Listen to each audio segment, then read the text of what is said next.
Hi everyone, we're here to talk about this book named Leader Who Had No Title, which we've been all reading. This book starts with a very subtle but thought-provoking quote by the author Robin Sharma, which says, "Each of us is born a genius, but sadly most of us die amid mediocrity." It is the story of a man named Blake who is a very hale and hearty child, but because he loses his family in a mishap during his childhood, it changes his entire life and he loses motivation for his life. As he grows up, to bring order into his chaotic and messed up life, he enlists into the army. However, even there he has gruesome experiences in the war, and when he returns to his homeland, he struggles deeply in order to get back to a normal life. His efforts are paralyzed again and again by the scars that the wars have left. Now Blake lands a job in a bookstore because of his love for books, and there he one fine day meets the star employee of his company that owns the bookstore. Now this star employee is a 70-year-old man, enthusiastic, passionate, and his name is Tommy, who also happens to be Blake's late father's best friend, much to his surprise.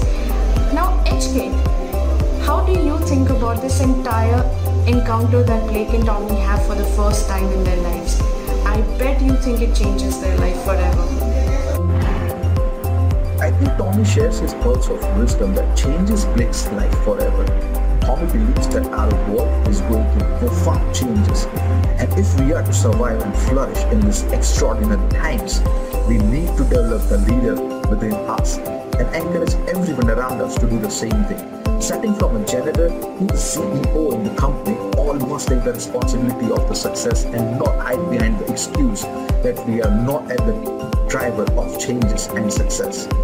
It all starts with us. Just like Mother Teresa rightly said, if everyone would sweep their own doorstep, the world would be clean.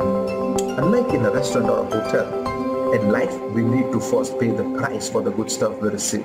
Hence, it is of utmost importance that we learn to be leader, embrace the changes, drive innovation, inspire as many others as we can to do the same.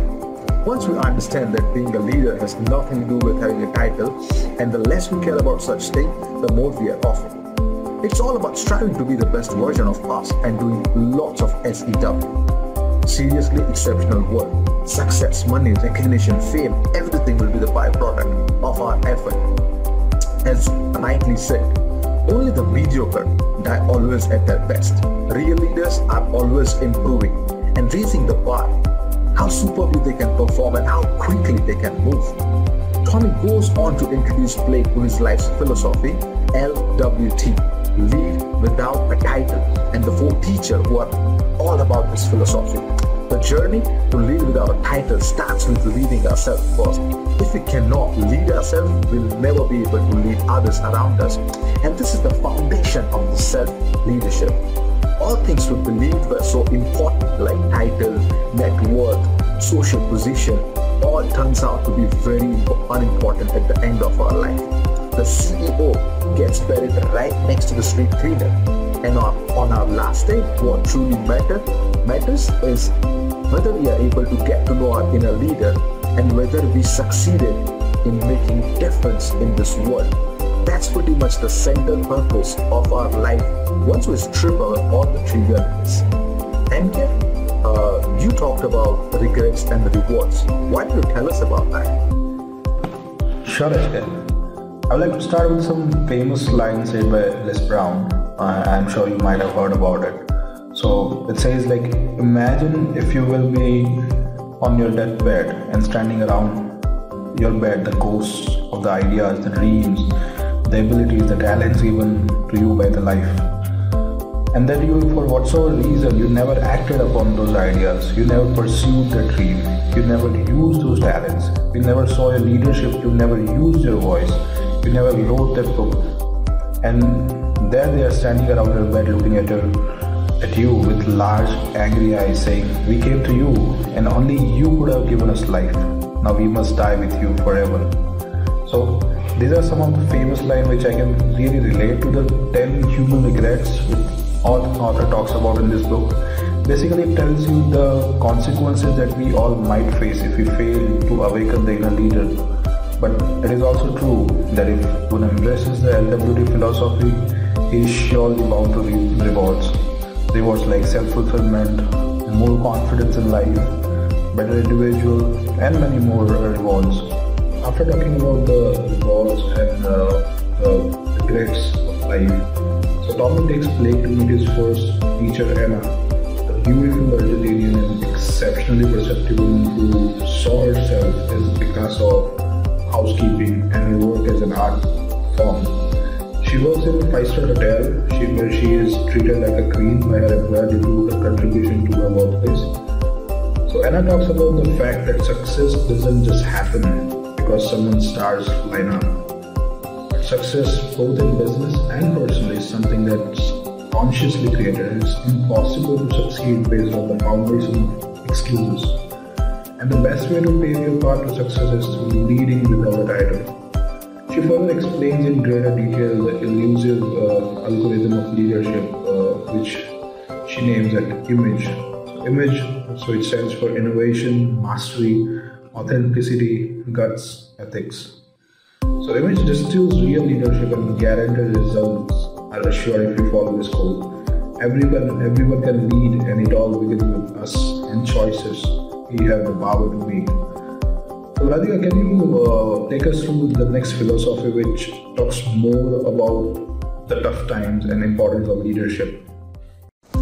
So Tommy goes ahead and introduces Blake to this spontaneous, colorful, extremely intelligent ski legend named Ty Boyd.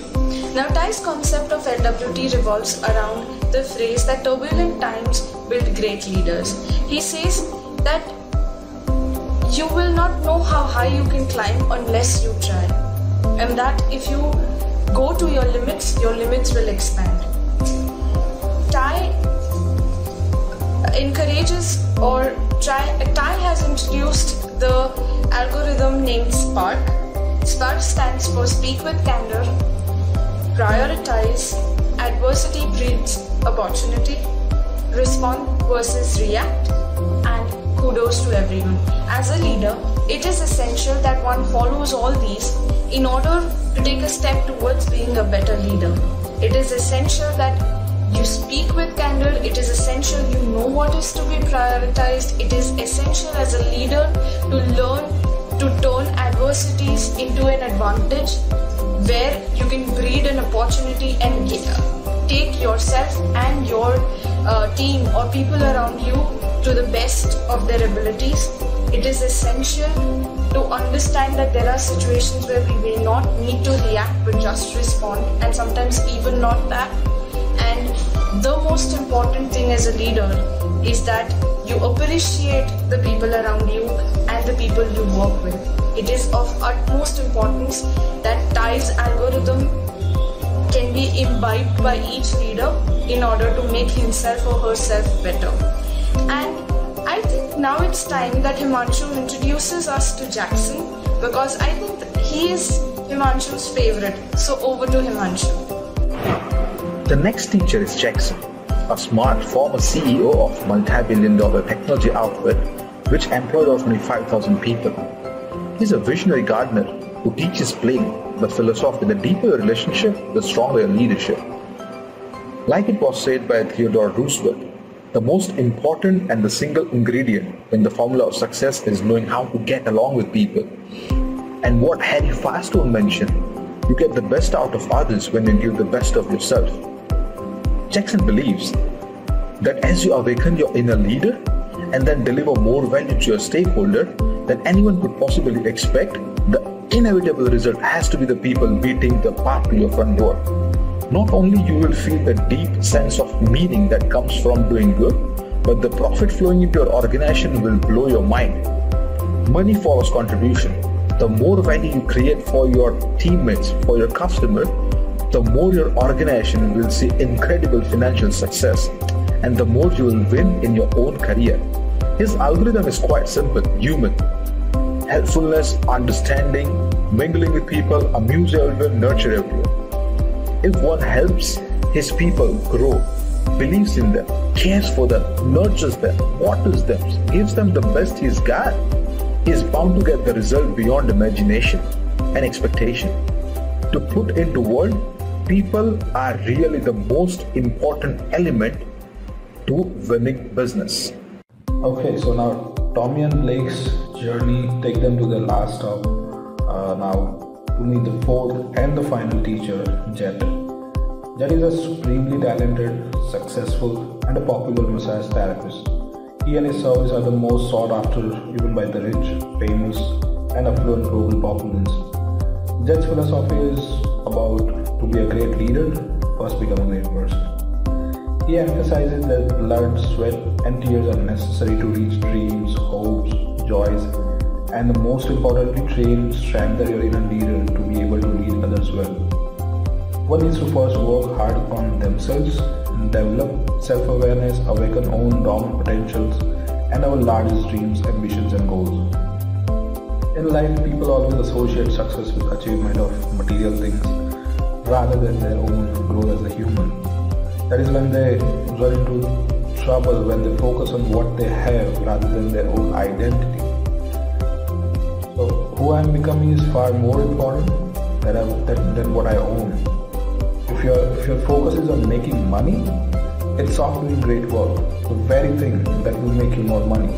That's the way to live. But unfortunately, most people don't discover how to live until just before they die. So Jet's algorithm talks more about the acronym SHINE.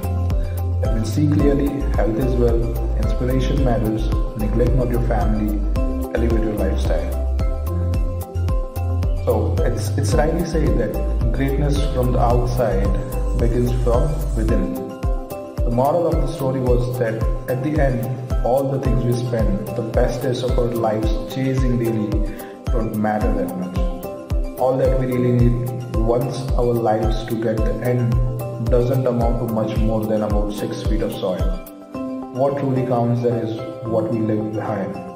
What is your legacy? It would be a deep loss to the world if we refuse to accept our calling to lead without a title and to present our absolute best to the people around us. Leaders without a title think about their legacy every single day. They think about what they want to achieve and how they want to achieve greatness so that they can leave a mark on the sands of time for the future generations to follow. They consider what they want to become so that their lives can stand for something excellent, meaningful and powerful. Now it is time for Blake to put this pulse of wisdom into his life, which he learned in this life-altering journey with Tommy, and carry Tommy's LWT legacy forward as Tommy bids farewell to this world.